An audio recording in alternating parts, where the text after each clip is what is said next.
Coucou tout le monde, c'est M2F, j'espère que vous allez bien, moi ça va nickel, on se retrouve pour une toute nouvelle vidéo assez spéciale. Et oui les amis, ça fait 3 ans que je suis sur YouTube, donc j'ai ouvert ma chaîne YouTube en février 2020. Donc il y en a eu des vidéos les amis, et je pense que c'est que j'ai envie de voir mes anciennes vidéos. Et à mon avis, je crois qu'il va y avoir du dégât les amis. Allez, on est parti. Alors juste avant de commencer à regarder mes anciennes vidéos YouTube, enfin mes premières vidéos YouTube pardon, je vais juste vous faire un petit zoom sur ma première vidéo que je faisais à l'époque. Allez, on y go.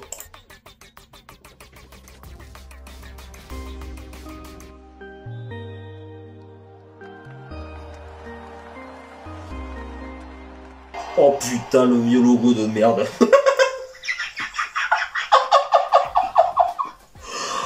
Oh le vieux logo de merde que j'avais fait à cette époque. Oh non. On commence bien la vidéo les amis. Ah, je vous l'avais dit, il y a du dossier là. Donc comme vous pouvez voir en fait sur le logo, en fait j'avais mis ma tête au milieu de différentes joueuses qui sont passées par les Girondins de Bordeaux. Donc là on peut distinguer Juliane Gatra, donc qui a arrêté sa carrière depuis, hein.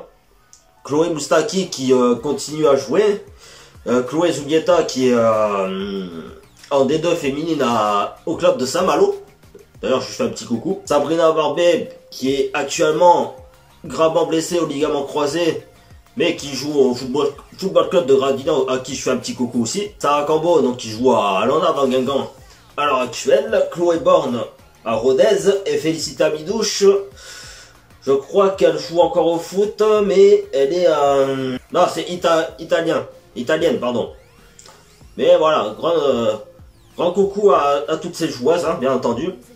Et on continue. La petite musique d'ambiance et tout, hein, mais...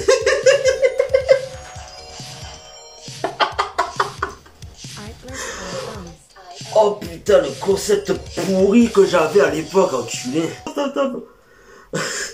En fait, pour vous dire la vérité les amis, sur mes débuts, donc à peu près sur YouTube et sur mes pages Facebook et Instagram, c'est que en vrai de vrai j'avais pas de concept. Je savais que je voulais parler de football féminin, mais je savais pas comment le développer. Et en fait, je sais pas pourquoi j'ai eu ce délire là pourquoi j'ai eu ce délire là en fait d'atteindre les résultats de chaque journée de championnat, donc de D Arkema. Attends, il y a du championnat de chez Chloé Moustaki, de la D2 féminine et ainsi de suite. Et en fait je sais pas pourquoi j'avais l'idée de faire une capture d'écran, donc sur les sites de la Fédération Française de Football par exemple, ou toute autre source. Et je sais pas, je faisais des montages avec le logiciel de montage de chez Windows, hein, à l'époque de Windows Maker, donc qui est devenu, attendez que je me trompe pas, qui est devenu éditeur de vidéos. Mais vraiment c'était dégueulasse. Alors, en plus en début de vidéo, comme vous avez pu l'entendre, le genre de texte to speech, et sinon à l'inverse c'est justement la reconnaissance vocale. Mais je sais pas pourquoi j'avais fait ça à l'époque moi. Enfin bref, voilà, c'était la première vidéo que je voulais vous montrer avant de passer aux vidéos YouTube. Alors oui, j'avais supprimé des vidéos il y a un an de ça, hein, parce que voilà, je voulais faire un petit peu le tri sur ma chaîne de YouTube. Et alors là, on va se retrouver avec la première vidéo, c'était... Ah oui, donc c'était l'éviction de la joueuse du Paris FC Gaëtane Tiné, donc étant en équipe de France depuis des années, et qui, suite à son interview qu'elle avait fait après la Coupe du Monde, voilà, elle savait les conséquences qu'elle allait avoir derrière. Allez, vas-y, on regarde la vidéo. Il n'y a rien qui va, les amis. C'est quoi cette intro à la Star Wars? T'es avec le texte qui défile en inclinaison comme ça là. Un peu comme ceci, j'essayerai de vous... Mais dis-moi pas que c'est pas vrai.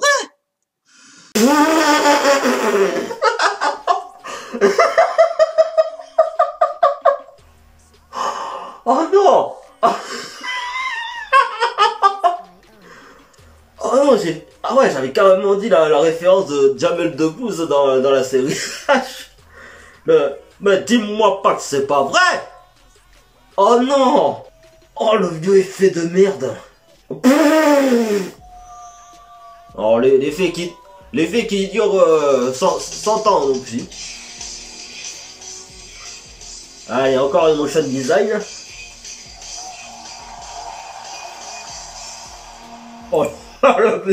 Oh, le logo de merde aussi là. Oh non. Franchement, les amis, à noter vraiment la qualité audio, mais dégueulasse. Putain, on aurait édité les genres de vidéos comme ça là. Salut à tous, c'est Mister K. J'espère que vous allez bien. Moi ça va nickel. On se retrouve pour une toute nouvelle vidéo. Oh non, mais la qualité audio de merde. Et encore. Et je vais encore. Là cette vidéo. Là c'était avec une webcam que je tournais. Donc c'était une Logitech qui tournait à 720p si je me souviens bien. Bon après voilà, j'ai trop la flemme parce qu'il y a trop de bordel dans ma chambre pour retrouver la webcam. Qu'est-ce que je disais sur Gaëtan Ciné moi. Hop, on va essayer d'aller à l'essentiel.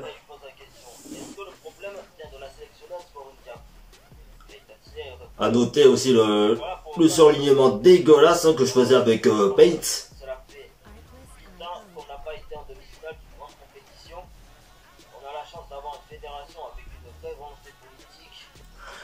C'est donc voilà un petit peu pour la première vidéo, la deuxième vidéo la première vidéo sur ma chaîne YouTube, même si j'en ai supprimé quelques-unes parce que j'ai fait le tri entre temps.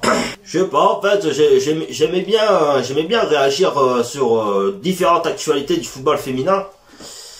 Donc là en l'occurrence c'était l'éviction de Gaëtan Ciné, donc après la Coupe du Monde 2019. Mais voilà quoi, c'est comme ça. Alors attends, on va voir une autre vidéo. On va essayer de monter un petit peu plus.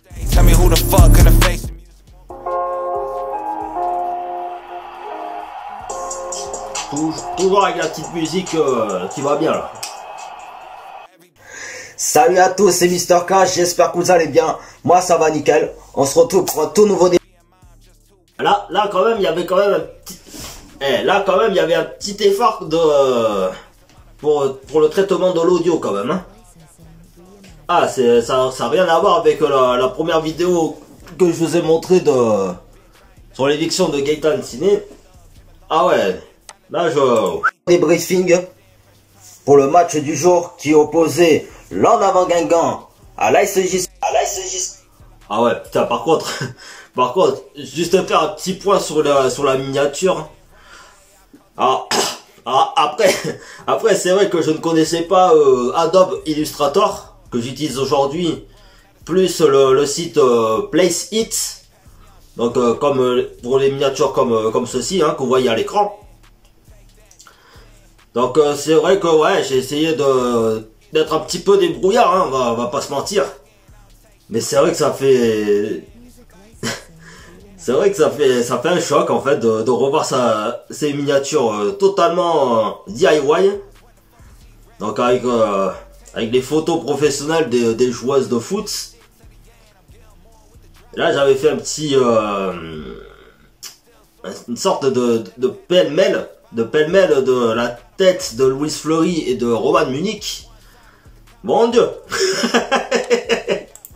15,5 sur 20. Ah ouais, putain, j'avais oublié ce concept de mettre les notes du match que j'avais vu. Ouais, non, je veux pas le remettre, c'est bon. Maintenant, j'essaye d'évoluer un petit peu mieux. Après, attends. Attends, il est où mon premier sketch? Attends, je vais vous montrer mon premier sketch que j'avais fait à l'époque. Enfin, que j'avais fait à l'époque, je crois que c'était l'année dernière. Alors attendez, c'était... Alors ça, attends. Alors ça c'était une... Alors ça c'est une musique d'intro que que moi-même j'ai créé sur Soundtrap. Et avec la voix de Delphine Châtelain en fait sur l'interview qu'elle avait fait pour les Girondins de Bordeaux. Et là aussi encore une fois l'emotion design avec l'image animée de la capitaine Andrea Lardez. Et je sais pas, j'avais trouvé un concept d'intituler les débriefings que je faisais en appelant ça les matchs du week-end, donc en anglais les matchs of the week. Et franchement c'était pas mal. Alors vas-y. Putain, je l'ai réussi.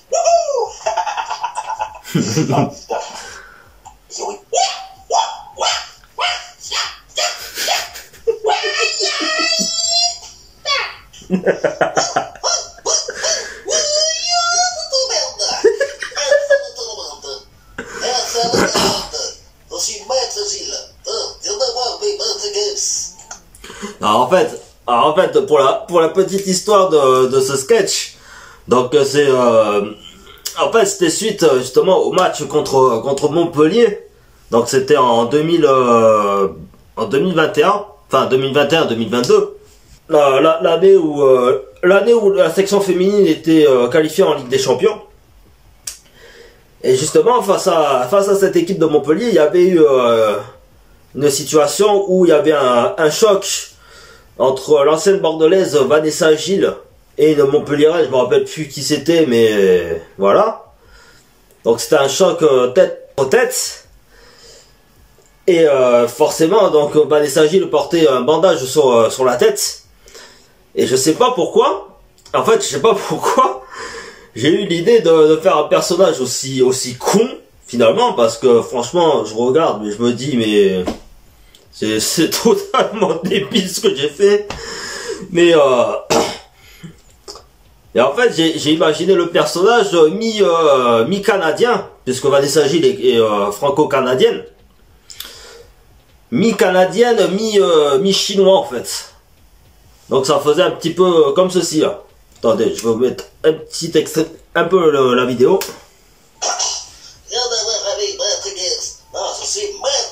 On est bien d'accord, c'est pas vraiment l'accent chinois, on dirait plus l'imitation de... Comment il s'appelle le personnage dans South Park mince, comment il s'appelle Butters, ouais. On dirait plus la voix de Butters que la voix d'un chinois. Hein. Comment on joue cette canadienne? On est sorcier. Voilà, tout est compris.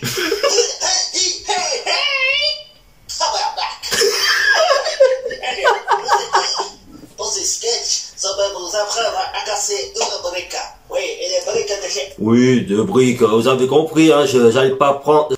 Aller prendre une vraie brique pour le casser avec ma tête quand même. Faut pas exagérer non plus. Donc j'avais pris une petite boîte de parfum, hein, le truc qu'on t'offre généralement à tous les Noëls, hein, pour les fêtes de fin d'année. Donc de chez Hugo Boss. Alors en plus, attendez. Vous pouvez quand même remarquer que j'avais quand même essayé de faire un pré-découpage pour faire un petit trucage. Mais ça se voyait pas du tout, hein. Ça se voyait vraiment pas du tout, quoi. Allez, attends. Oui, t'as compris. Ah, tu t'es pas... Oh, les cons. Mais rien qu'avec ma tête, tu vois ça? Ça, c'est nos têtes avec un franc. Eh oui, tabarnak. Moi, des niaiseux. Moi, des niaiseux. Allez, ici. Le chien.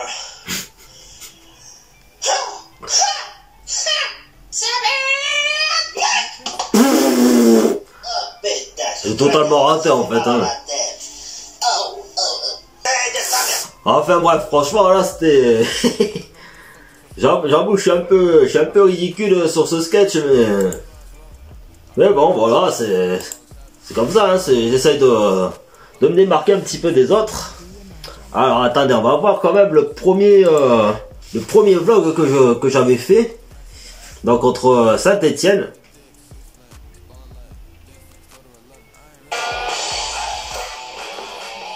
Avec encore un motion design.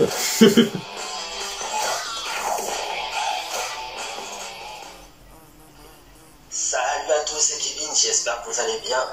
Ah oui, putain, ouais, je me souviens parce que j'étais... En fait, le truc c'est que, pour expliquer un petit peu le contexte, donc j'ai ma grande soeur qui m'avait prêté son appartement, d'ailleurs je lui fais un gros bisou dans cette vidéo, qui m'avait prêté son appartement, et c'est vrai que je me suis dit, putain, ouais, je vais en profiter pour essayer de tourner pour essayer de tourner des vidéos. Et là un jour, ben, je me suis dit, ben, à ce moment-là, je vais aller faire un vlog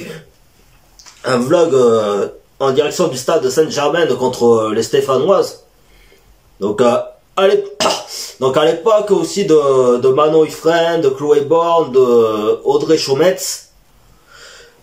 Donc voilà quoi. Ah oui, putain oui. J'avais oublié cette petite précision. C'est vrai qu'à ce moment-là, en fait,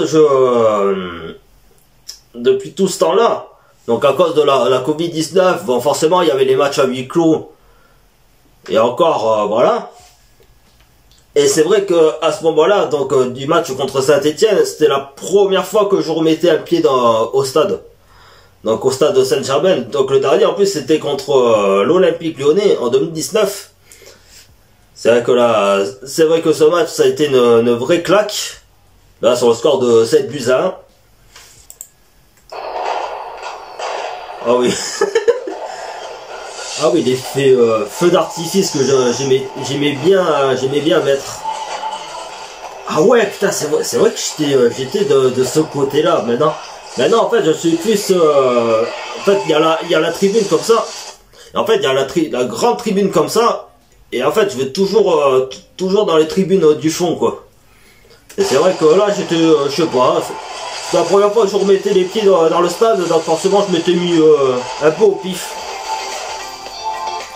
Attends, il y avait combien de spectateurs à ce moment-là? Attendez, je vais juste faire une petite recherche, je coupe au montage. C'était la 15e journée. Ouais, il y avait quand même 737 spectateurs, quoi. Ce qui est déjà pas mal. Enfin, en gros, c'est la moyenne des matchs de la DRKMA au stade Saint-Germain.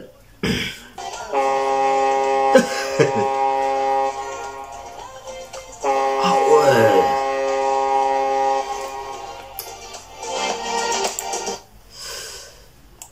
Enfin bref.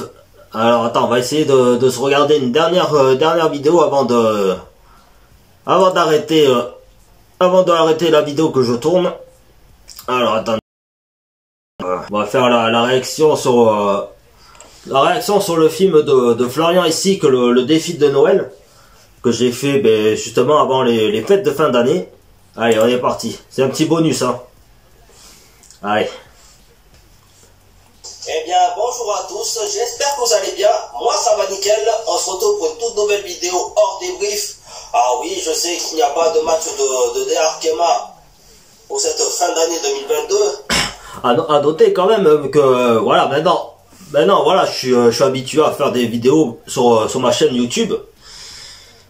Mais c'est vrai que par rapport à la première vidéo que je vous avais montrée, enfin où je montrais ma tête, c'est vrai que j'étais mais vraiment pas à l'aise du tout devant la caméra. Enfin la caméra, le smartphone aujourd'hui, mais ou même la webcam à ce moment-là. Mais c'est vrai que j'étais pas à l'aise du tout, quoi. Mais maintenant voilà, ça fait 3 ans. J'avoue que j'ai fait des gros progrès là-dessus. Et d'ailleurs c'est quand même grâce à vous qui me suivez sur les réseaux sociaux, sur Facebook, Instagram et aussi sur ma chaîne YouTube. D'ailleurs un grand merci pour les 12 personnes qui se sont abonnées à ma chaîne YouTube récemment. Donc franchement, ben voilà, je sais que la route est longue, mais voilà, on progresse lentement mais sûrement. Allez, on continue. Fameux scénario des films de Noël. Attends, les fameux scénarios des téléfilms de Noël chez TF1. Ou même sur les autres chaînes en plus. Déjà, premièrement, donc c'est une belle demoiselle ou un beau gosse. Voilà, tout simplement. Qui a un beau travail, qui a une belle maison. C'est ça, exactement. Deuxièmement, il va rencontrer une femme, ou à l'inverse, une femme qui va rencontrer un homme. Comme de par hasard. La troisième, tout va bien se passer jusqu'à qu'à un moment donné, il y a un petit tracas qui va se passer dans le film. Et là, ils vont se dire, ah, tu me manques. Et puis au final, la fin du film, la fin des téléfilms, c'est toujours pareil. La quatrième. On retrouve le bonheur en couple, on fait des enfants et on vit une meilleure vie. Et tout ça grâce au miracle de Noël. Donc c'était une petite parodie de Alerte Enlèvement. Alors oui, je sais que ce genre de dispositif, voilà, malheureusement c'est très grave. C'est très grave quand un enfant se fait enlever. Mais bon, après voilà, il y en a qui aiment bien faire des parodies là-dessus, hein, pour les clubs de foot ou les trucs comme ça. Donc je me suis dit, je vais me laisser tenter pour faire une petite parodie dessus sur le film. Notamment sur le personnage de Aurore Planin qui joue le rôle de Ashley Leroy. Alors attendez, regardez bien. C'est parti. Nous vous signalons toujours avec la voix de synthèse. La disparition de la joueuse Ashley Leroy, âgée de 32 ans. Portée disparue depuis la quasi-totalité du début du film, elle a été vue pour la dernière fois avec un monsieur de type chelou avec un bonnet et un caractère à la con et perdue dans un chalet abandonné. Et alors si en plus elle n'est pas capable de faire le speech d'un film auquel elle joue, on n'est pas dans la merde. N'essayez pas de la contacter, de toute façon il n'y a pas de réseau pouloulou. Alors en fait, le texte c'est totalement de l'improvisation, tout comme mes sketchs que j'ai fait depuis tout ce temps. Donc avec Maître Gilles ou le faux tonton de Mali Garbino. C'est totalement de l'improvisation. Je fais pas de texte ou quoi que ce soit. Et franchement, voilà, hein, c'est ce que j'apprécie le plus quand je fais des sketchs, en vrai. D'ailleurs, j'ai cette dernière Aurore Planin qui m'a remercié d'avoir fait ce débriefing. Voilà, je lui fais un grand coucou au passage aussi. Voilà les amis, la vidéo touche à sa fin. J'espère qu'elle vous aura plu. Si c'est le cas, n'hésitez pas à vous abonner à ma chaîne de YouTube, à lâcher un gros pouce bleu. Non, à lâcher un gros pouce bleu, à me suivre sur ma page Facebook et Instagram avec les liens qui seront dans la description, ainsi qu'activer la petite cloche pour être au courant de mes prochaines vidéos. Et tout. Donc voilà, merci, un grand merci à vous pour votre soutien les amis. Bye bye.